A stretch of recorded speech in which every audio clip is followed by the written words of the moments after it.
이 모임과 또 예배가 되기를 주님의 이름으로 축복합니다. 좀 반가운 분이 있어 소개를 합니다. 저 오른쪽 여러분에게 왼쪽 뒤에 보면 윤주형이라고 하는 청년이 지금 현역은 군대 현역입니다. 지금 대위인가요? 아직까지 중입니까? 네, 이제 곧 대위가 되겠죠. 혹시 지난번에 전화 통화처럼 부대를 옮겼나요?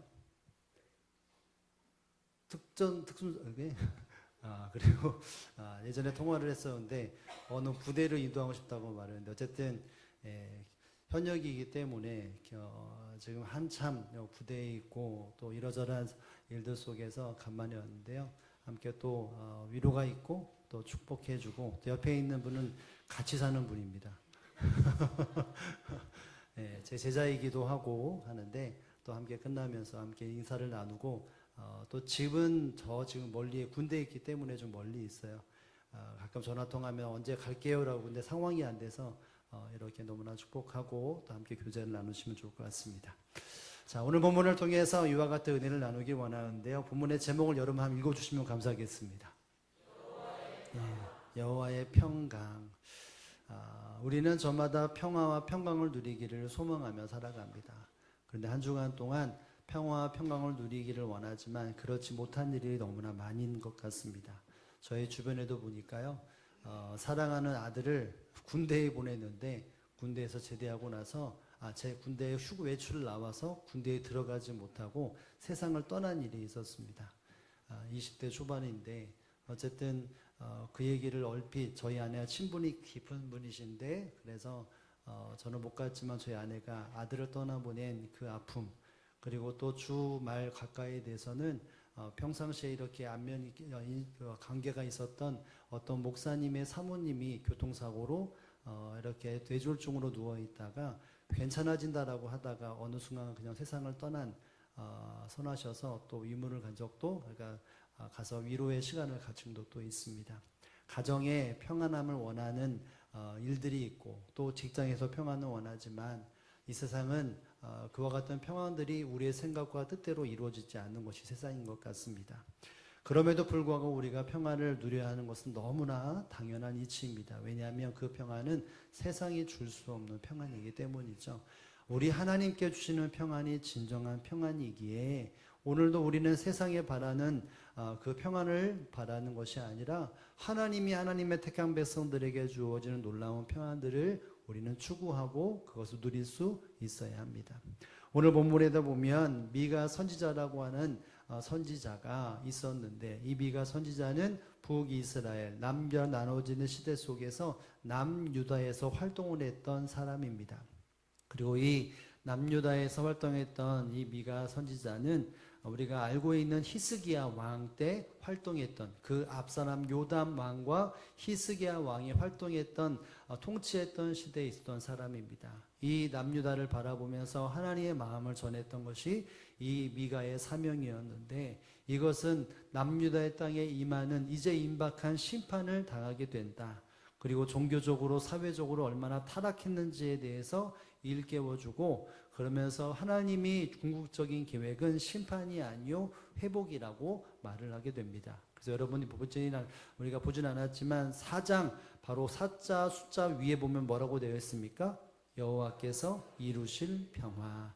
심판도 예견되어 있지만 그것이 끝이 아니라 이 땅에 하나님께서 여호와께 주실 평화가 무엇인지를 설명을 하고 있죠. 그래서 4절에 보면 이렇게 말합니다. 4절의 말씀을 다 함께 한번 읽어봅니다. 각 사람이 자기 포도나무 아래와 자기 무화과 나무 아래 있을 것이라. 그들을 두렵게 할 자가 없으리니 이는 만군의 여호와의 입이 이같이 말씀하셨느니라. 아멘. 여기 보면 사람의 행위에 대해서 행동에 대해서 말합니다. 각 사람이 하나님께서 택하시고 이끌어 가시는 한 사람 한 사람이 자기 포도나무 아래와 또 어떤 나무요? 무화과 나무 아래서 어떻게 하고 있습니까? 앉을 것이다.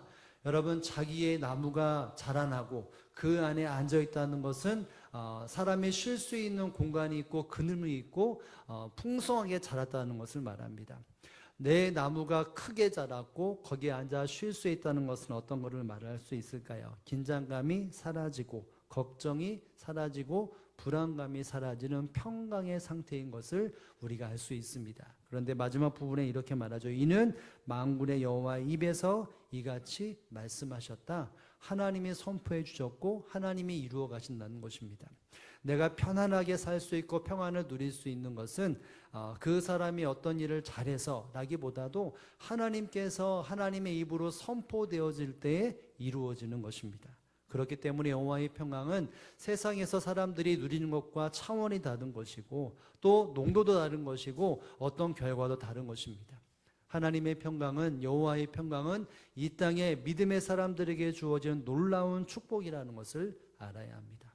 그렇다면 오늘 본문에 미가가 말하고 있는 여호와의 평강이 어떻게 주어지는 것일까요? 우리도 평강을 누려야 되는데 그 평강을 누리는 것이 어떤 것으로 되는지를 본문을 통해서 우리가 깨달으면서 하나님의 은혜를 나누기를 원하는데요. 여러분, 그것에 대해서 우리가 기억해야 될 것이 있다면 바로 성전의 말씀으로 하나님의 평강이 임하게 된다는 것을 본문은 우리에게 말해주고 있습니다. 우리 한번 2절의 말씀을 다 함께 읽어봅니다. 2절입니다. 시작. 곧 하며 이르기를 오라 우리가 여호와의 산에 올라가서 야곱의 하나님의 전에 이르자. 그가 그의 도를 가지고 우리에게 가르칠 것이라. 우리가 그의 길로 행하리라 하리니 이는 율법이 시온에서부터 나올 것이요 여호와의 율법이 일요에서 나올 것임이라. 아멘. 여러분, 여기 보면 곧 많은 이방 사람들이 가며 라고 말합니다. 많은 이방 사람들이 어디로 갑니까? 오라 우리가 여호와의 산에 올라가자, 야곱의 하나님의 전에 이르자라고 말을 합니다. 수많은 이방 사람들이, 또 많은 이방 사람들이 모여서 어디로 가느냐 하면 여호와의 산에 올라갑니다. 그 산은 야곱의 하나님의 전이 있기에 그들은 올라간다라고 말합니다. 여러분, 우리가 한번 기억해 본다면 이방 사람들이 하나님의 절에 오를 수 있다라고 말할 때 일반적인 이방 사람들은 하나님의 전에 들어갈 수가 없습니다. 이방 사람이라 할지라도 할례 받지 않은 사람이라면 하나님의 전에 절대로 들어갈 수 없습니다. 물론 유다 백성들, 하나님의 택한 백성들, 또 아브라함의 후손들은 하나님의 전에 오르는 것은 너무나 당연한 것이고, 그것을 또 확장시켜서 하나님의 택한 백성들 그 외에 이방 사람들이, 할례 받은 이방 사람들이 가는 것이 일방적인데, 여기서는 그것을 더 넓힙니다. 할례 받지 않아도 하나님 앞에 나아가는 이방 사람들이 함께 모여서 오르자 하나님의 전에 오르자 이렇게 말합니다. 여러분, 이것은 모든 하나님의 택한 백성들을 더 넓혀서 모든 이방 나라의 사람들에게 하나님이 예배하시는 평강이 임하게 된다는 것을 보게 되어지죠. 그런데 그들이 오르는 것은 어떤 목적으로 오른다라고 볼 수 있겠습니까? 왜 그들이 여호와의 산에 오르고 왜 야곱의 성전에 우리가 이르자, 왜 이렇게 말을 할까요? 여러분, 거기는 단순하게 어떤 등정을 하는 장소가 아닙니다. 저희 교회 위로 쭉 올라가면 어느 산이 있습니까? 봉제산이 있습니다. 사람들이 어마어마하게 갑니다. 이제는 날씨가 좀 선선하기 때문에 사람들이 많이 다니고, 거기 다니면 사람들이 발걸음이 많이 있습니다. 맨발로 찍은 발들.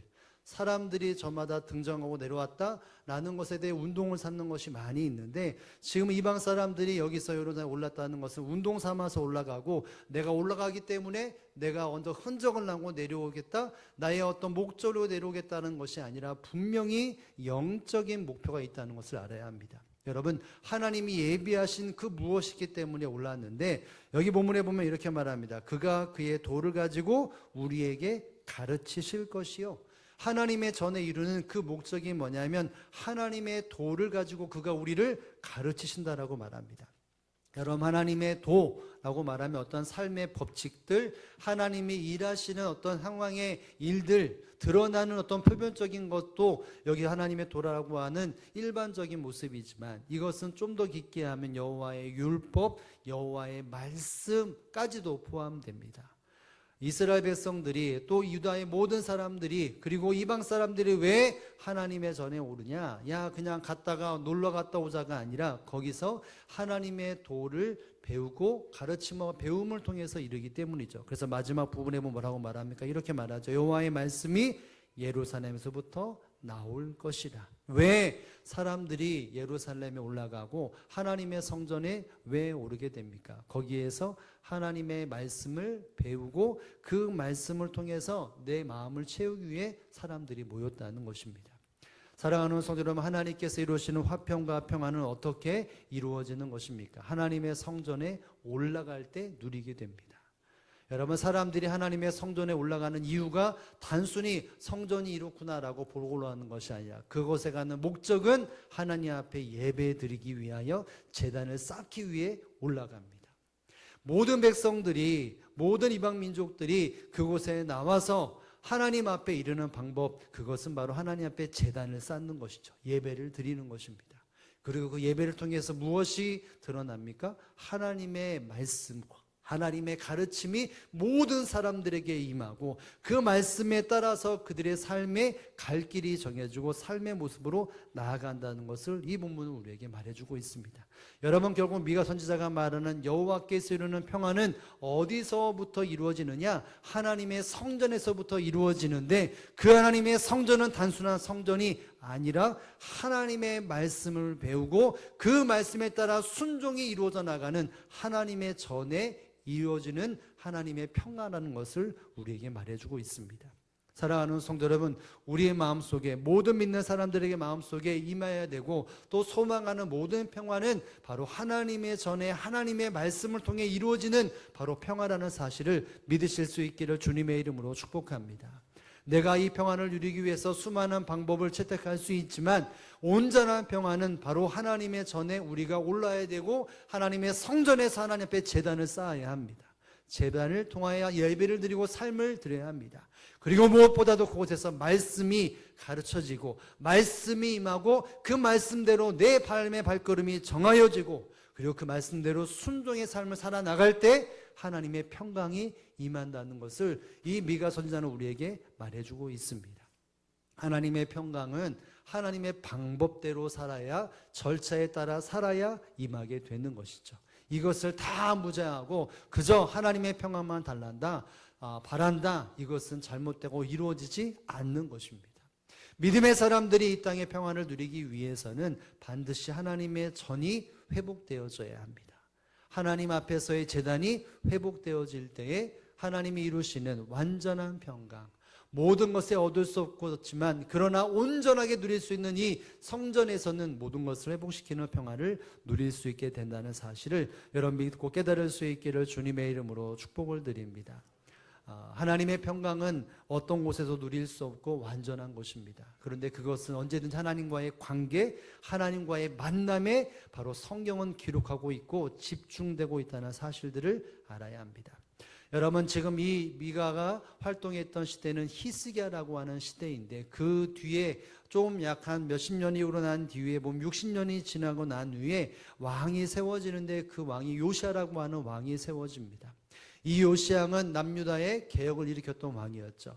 이 요시야가 하나님의 감동과 뜻에 따라서 성전 안을 이렇게 보수하고 또 공사를 하면서 무엇을 발견하게 되는데 그것은 여호와 율법을 발견하게 됩니다.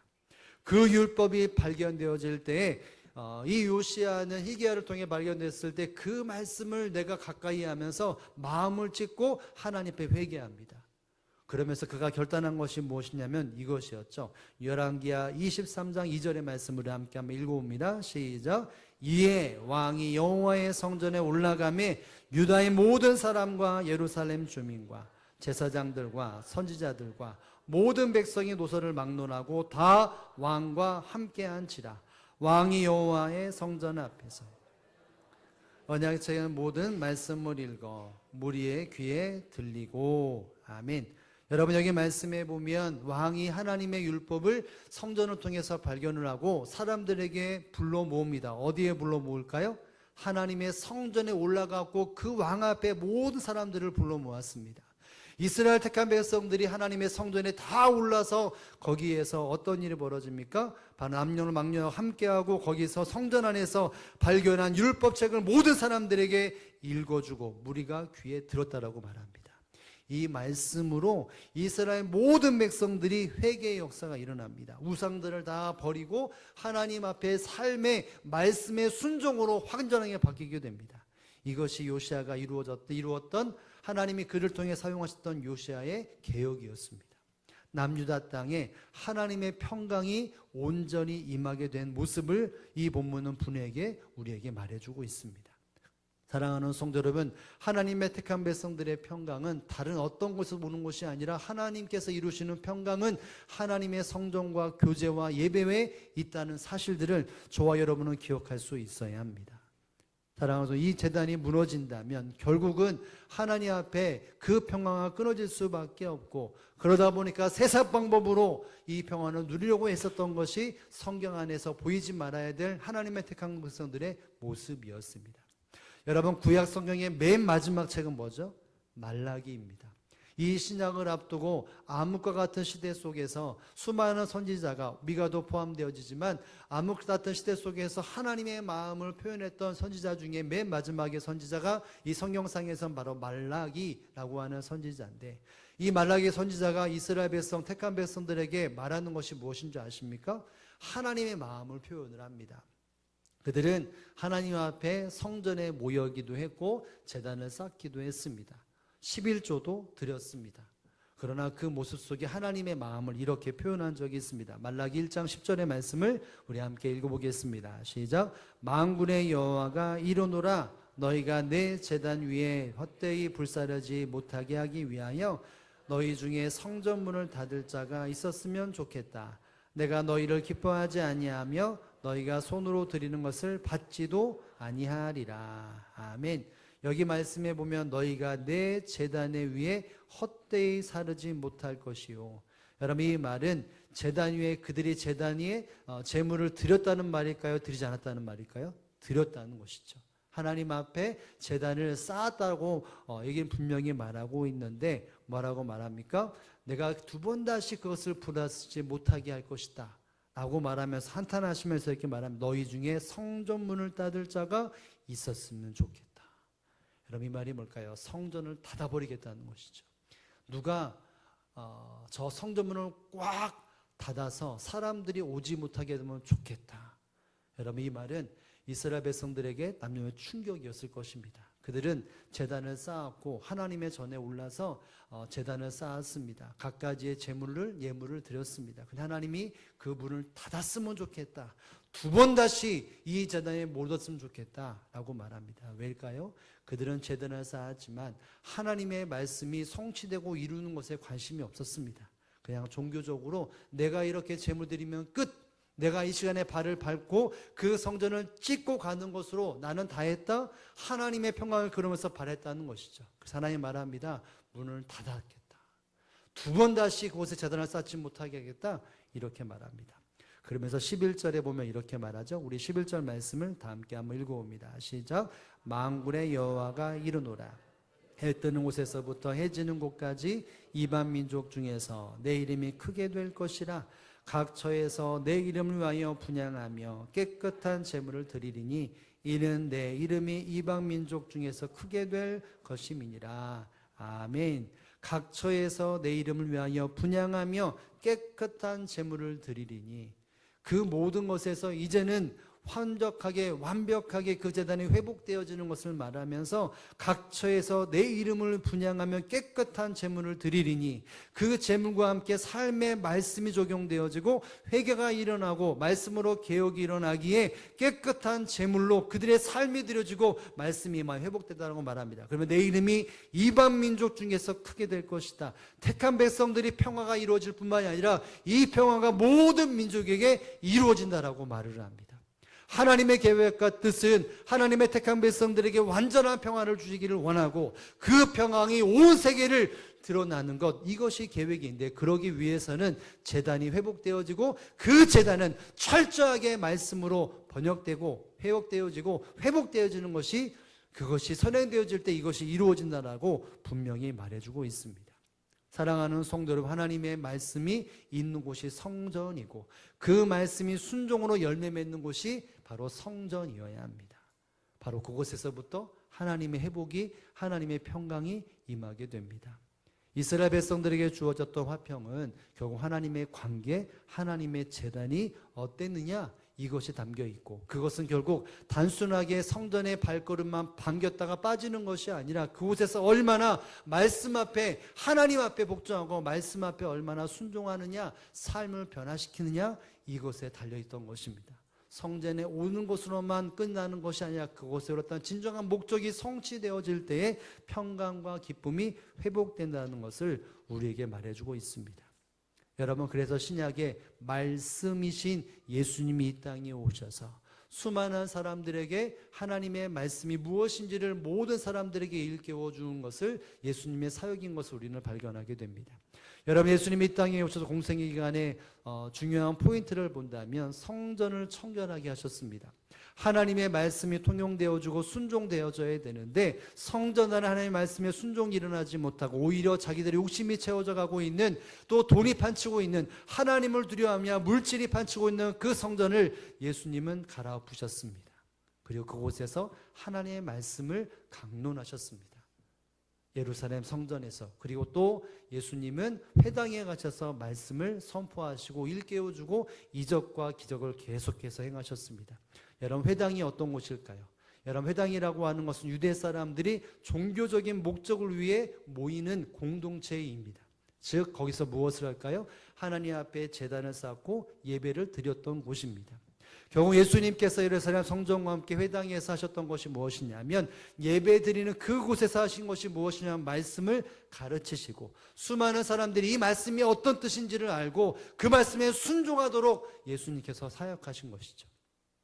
여러분, 결국 예수님도 이 땅에 십자가에 죽으시고 부활하시고 생명을 모든 사람에 주시고 난 이후에 초대교회 사람들은 바로 부활절날 교회가 생성되어 교회 중심으로 사람들이 모여 하나님의 은혜와 평강을 누렸다는 것을 알아야 합니다.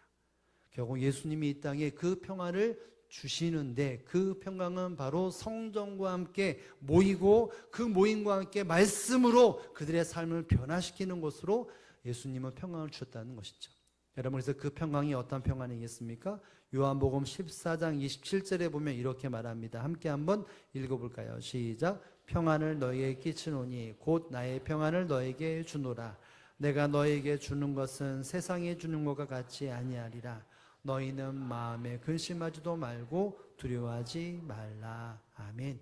예수님이 주시고자 하는 평안이 바로 이것이었습니다. 이것은 어떤 평안입니까? 예수님의 평안이고 세상에 주는 것과 같이 아니라 마음에 근심도 말고 두려워하지 말라. 세상과 비교할 수 없는 평안을 예수님이 주시고 그것을 누리게 하는 것이 예수님의 뜻이었는데, 예수님의 가르침과 모든 교훈은 바로 성전을 회복하고 그 성전에서 말씀으로 택한 백성들이 하나님과의 관계를 열기 위하여 이 모든 것을 행하셨습니다.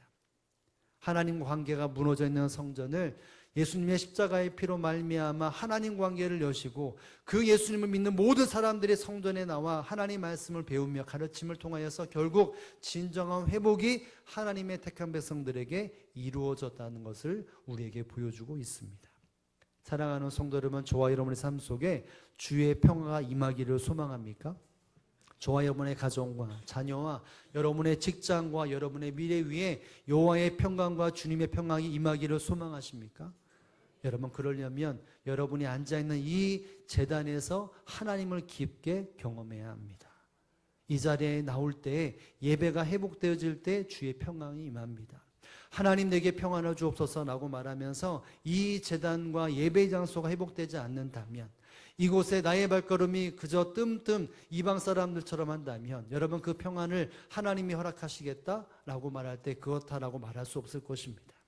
하나님과의 관계가 인격적인 관계인 이 제단이 예배가 회복될 때에 세상에서 견줄 수 없고 비교할 수 없는 평안함이 임한다는 사실을 믿으실 수 있기를 주님의 이름으로 축복을 드립니다. 그리고 더 중요한 것이 있습니다. 이 자리에 와서 어떤 예배를 드느냐가 더 중요합니다. 1차적인 것은 허락되었지만 2차적인 문제, 결국은 2차를 이루기 위해서 1차를 뛰어넘는 것인데 하나님의 말씀을 듣고 가르침을 받아 그 길로 가는 것이 진정한 예배의 걸음이고 성전에 오르는 걸음입니다. 예배에 나왔지만 다른 생각을 하고 분주함 속에 저마다 걱정이 엄습해져 있고 예배를 드리고 있지만 눈과 손과 다른 것이 다른 곳으로 간다면 여러분 그것은 합당한 예배가 아니고 하나님의 평강이 없습니다. 나는 매일마다 주일마다 예배를 지키고 또 수많은 몸에 있는 그런 신앙의 모습이 있는데 왜 하나님의 평강이 나의 마음속에 나의 삶 속에 없느냐? 여러분 그것은 철저하게 내가 점검해 봐야 합니다. 내가 올라가는 발걸음이 그저 등산만 하고 돌아가는 발걸음인지 마당만 밟고 나오는 발걸음인지 아니면 그 발걸음 가운데 그 심령 안에 하나님의 가르치시는 말씀으로 가득 넘치는 그 말씀의 생명력을 가지고 내 발걸음을 옮기는 순종의 삶을 살고 있는지 우리는 점검해 볼 수 있어야 합니다. 예배에 앉아있는 것도 어쩌면 귀하지만 그것보다 더 귀한 것은 하나님의 말씀으로 나의 마음과 나의 시야와 나의 발걸음을 채워가는 것입니다.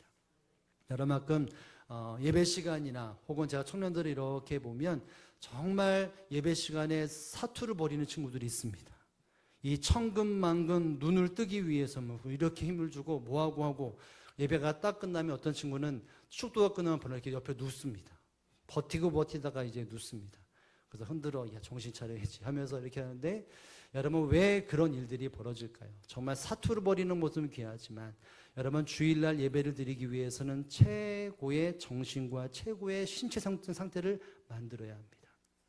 토요일날 주일날 새벽 한 3, 4시까지 이것저것 다 하다가 주일날 예배 드리면 어떻게 예배를 드릴 수 있을까요? 집중할 수 없습니다. 그냥 예배 성전에 오르고 간 것에 불과합니다. 말라기 선지자가 말한 것처럼 야 누가 저 성전을 닫았으면 좋겠다 혹 그런 말씀이 들릴 수도 있는 것이죠.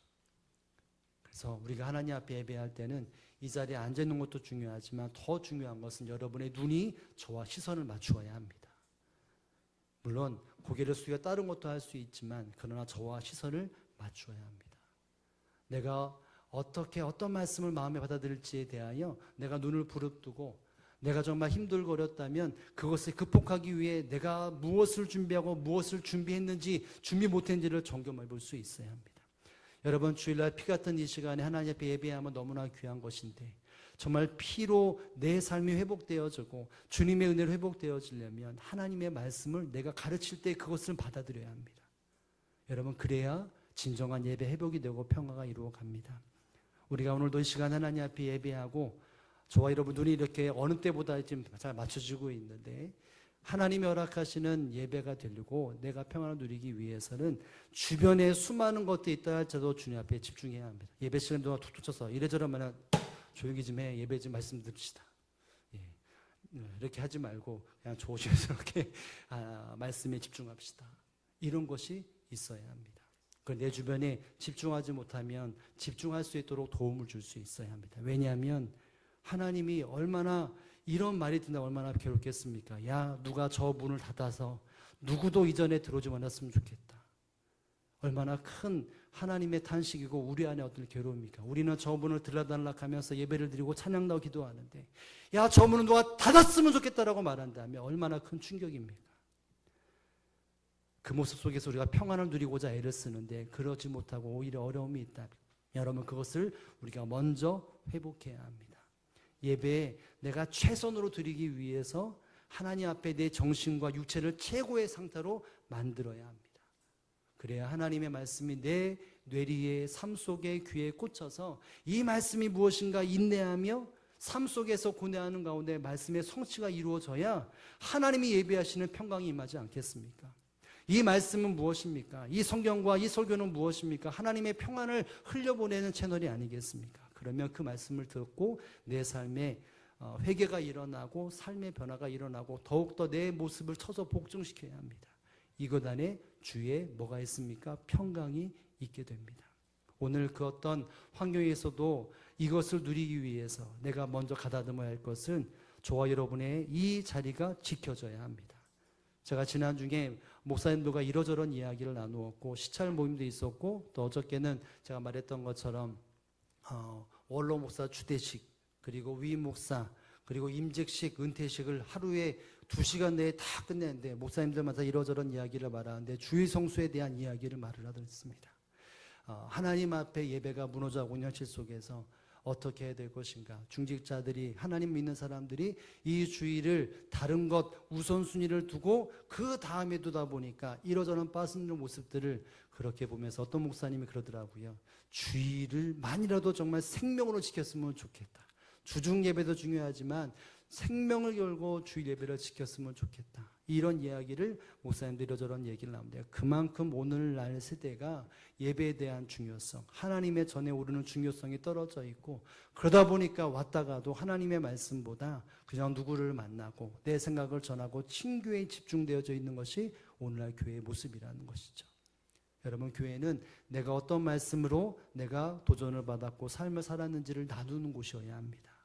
성전에 와서 다른 이야기보다 하나님의 말씀에 대해서 내가 몸부림쳤고 열매 맺는 것을 드러날 때에 그곳에서부터 하나님의 평강이, 오늘 보면 뒤 3절에 보면 이런 말이 있습니다. 칼과 창을 벗어 그것을 깨어서 보수가 창을 만들라고 말합니다. 전쟁 같은 형식 속에서 하나님께서 그 모든 것을 종식시키시고 농경생활을 연다라고 말을 합니다. 사람으로는 행할 수 없습니다. 하나님께서 나라와 나락을 안전하도록 만드시는 것인데, 이것을 누리기 위해서는 우리가 이 모습, 예배가 회복되어지고 삶의 말씀으로 회복되어지기까지 가야만 하나님의 은혜를 누릴 수 있다는 것을 기억하며, 수많은 우선순위가 있고 해야 될 것이 있지만 가장 먼저 이것을 먼저 지킴으로 하나님의 성전에 오르는 발걸음이 되고 말씀으로 변화되어지는 발걸음이 되어 내가 원하는 평강보다 주님께서 예배하시는 평강을 누리는 저와 여러분의 삶이 되어지기를 주님의 이름으로 축복을 드립니다.